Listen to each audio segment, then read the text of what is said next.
Well, hello, family. I know you thought that I forgot about you, but I did not. I have spent all day trying to organize my house from Christmas and get it looking like a new year again. But I did not forget your tip for the day. Remember, I'm giving you 20 tips in the first 20 days of January on how to have a better cruise experience, some tips, some tricks. So every day you're going to get a new one. Today is January 2nd. Today is tip number 2.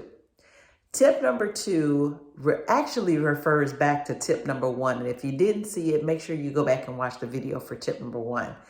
Tip number 2 is compare pricing on different sites before you book your trip. So tip number 1 talked about booking early and making sure that you plan those vacations far in advance so that you're not booking last minute and paying higher rates than you should. Tip number 2 says compare pricing before you book that trip. Don't just jump on the first number that you see. No, compare. So for example, my husband and I, we use a couple of sites that we compare. We typically travel on Royal Caribbean.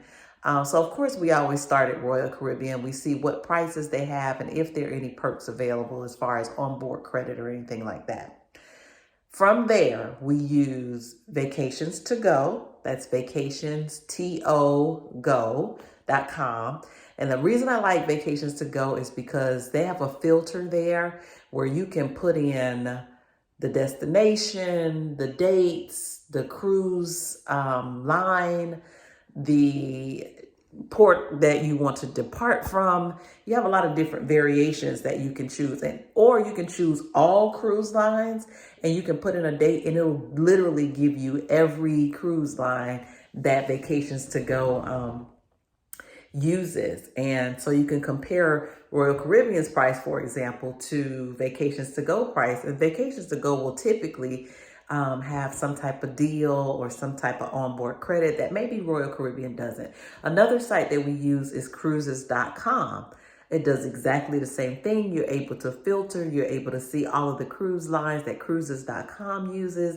And typically they will have deals where not only they have onboard credit, but they will also have deals where they will have a zero deposit and you just pay a $24.99 service fee and they will pay your deposit for you and get you blocked onto that ship. So you may not have $250 or $500 to book your cruise, but if cruises.com has a special going on where they have, hey, just pay us $25 and we'll book your room for you, sometimes if it's a deal that you just can't pass up, that might be a good option.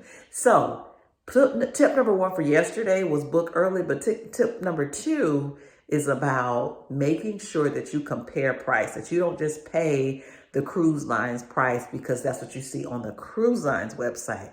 You may need to check some other sites and do some comparison shopping because I love a cruise, but I really, really love a cruise with a really good deal. That's tip number 2 from Side Hustle Cruisers. Have a wonderful day.